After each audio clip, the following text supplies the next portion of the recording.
हो कितनी गर्मी है, थोड़े बहुत पंखे का तो इंतजाम कर ही सकते थे भाई साहब आप लोग इस टेंट में।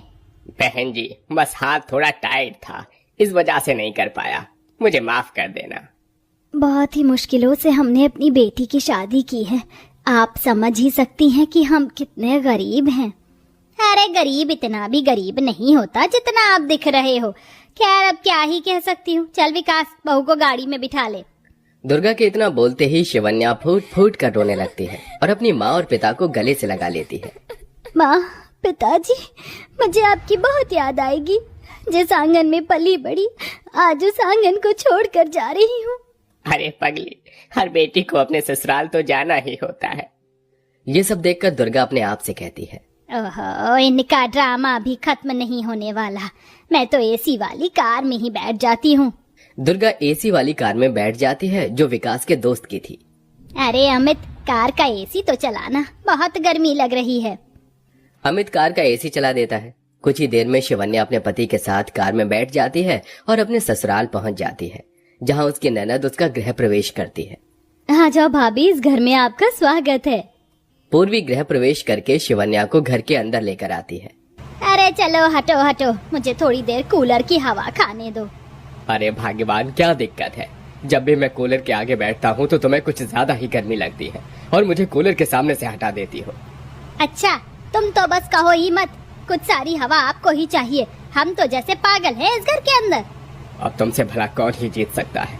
खाओ, तुम ही हवा खाओ कूलर की। घर में एक कूलर के साथ एक ही पंखा था और सब एक ही कमरे में सोते थे। रात को सब कूलर के आगे लेट जाते हैं और सबसे आखिरी में बेचारी शिवन्या सोती है। अरे ये क्या, बहुत गर्मी लग रही है, लेकिन अब कर भी क्या सकती हूँ। शिवन्या जैसे तैसे करके सो जाती है। अगले दिन जब सवेरा होता है तो शिवन्या को ही घर के सारे काम और जिम्मेदारी उठानी पड़ती है। शिवन्या धूप में बाहर आंगन में बर्तन धोकर घर के अंदर आती है। उसे बहुत पसीने आते हैं। वो जैसे ही कूलर के सामने बैठती है, वाह, देखो तो सही, महारानी कूलर की हवा खा रही है। अरे तू अपने ससुराल से लेकर आई थी क्या इस कूलर को? माँ जी, बहुत पसीने आ रही थी इसलिए थोड़ी देर यहाँ बैठ गई। इसका बिल तेरा बाप नहीं भरता है। दुर्गा कूलर का बटन बंद करके चली जाती है। इस तरह बेचारी शिवन्या को सारे काम करने के बाद भी थोड़ी देर कूलर का सुकून भरी हवा खाने को भी नहीं मिलती। एक दिन विकास अपने काम पर से वापस घर लौट रहा होता है। आज तो बहुत ज्यादा ही लेट हो गया हूँ, जल्दी जल्दी चलता हूँ, गर्मी बहुत हो रही है। विकास चलते चलते फुटपाथ पर आ जाता है, जहाँ वो अपनी पत्नी के माता पिता को फुटपाथ पर बैठे देखता है। अरे अरे माँ जी, पिताजी, आप यहाँ, आप इस तरह फुटपाथ पर क्यों बैठे हो? बेटिया की शादी करने के लिए हमारे पास पैसे नहीं थे, इसलिए हमने घर गिरवी रखा था। तुम्हें तो पता ही है कि हम बहुत गरीब हैं। जैसे तैसे अपने घर में गुजारा कर रहे थे, लेकिन जिन लोगों के पास हमने अपने मकान के कागज गिरवी रखे थे, उन लोगों ने हमारे घर के ऊपर कब्जा कर लिया है और हमें घर से बाहर निकाल दिया है। अरे, मेरे रहते आप इस तरह परेशान नहीं होंगे। इस तरह तो आप गर्मी में मर जाओगे, ऊपर से आपको घमौरी भी हो गई है। चलिए, आप घर चलिए, अब आप हमारे साथ ही रहेंगे। विकास अपनी पत्नी के मायके वालों को अपने साथ अपने घर ले आता है। नमस्ते बहन जी, कैसी हो?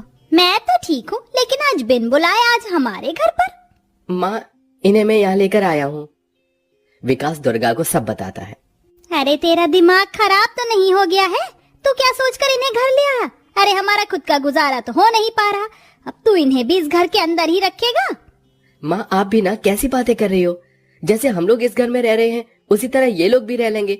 इन्हें आज हमारी जरूरत है, हमें इस तरह अकेला इन्हें नहीं छोड़ना चाहिए। लगता है बहू ने तुझे अपने वश में कर लिया है, तभी तो उसकी और उसके परिवार वालों की चिंता करता है। अब मैं तुझे क्या ही बोलूं, जो तुझे ठीक लगे वही कर। सुजाता की ये सारी बातें सुनकर लता और रमेश बहुत मायूस हो जाते हैं। तो वहीं बेचारी शिवन्या की आंखों में भी आंसू आ जाते हैं, जिसके चलते शिवन्या अपने माता पिता से कहती है, माँ, पिताजी, आपने मेरी शादी के लिए घर मकान क्यों बेचा? इससे अच्छा तो आप मेरी शादी ही ना करते तो सही रहता। बेटी, हमें तेरी शादी तो करनी ही थी, लेकिन अब एहसास हो रहा है कि गरीबी और जल्दबाजी में रिश्ता गलत घर में कर दिया। लता की ये बातें सुनते ही शिवन्या रोते हुए अपनी माँ को गले से लगा लेती है। अब एक ही घर के अंदर ससुराल और मायके वाले जैसे तैसे करके अपना गुजारा कर ही रहे थे कि अचानक से कूलर खराब हो जाता है, जिससे घर में और भी ज्यादा गर्मी हो जाती है। हे भगवान, ये क्या, जब से इस घर के अंदर हमारी नई बहू आई है कोई ना कोई काम खराब हो ही जाता है। आज देखो ना, हमारा कूलर भी खराब हो गया। अब इस गर्मी में हम लोग कैसे गुजारा करेंगे? मुझे तो लगता है बहू के पैर ठीक नहीं हैं। कहीं हमारी बहू अपशगुनी तो नहीं है? दुर्गा के मुंह से ये बातें जब शिवन्या और उसके माता पिता सुनते हैं तो उन्हें बहुत बुरा लगता है। रात भर अब बहू के मायके और ससुराल वालों को एक पंखे के नीचे ही सोना पड़ता है।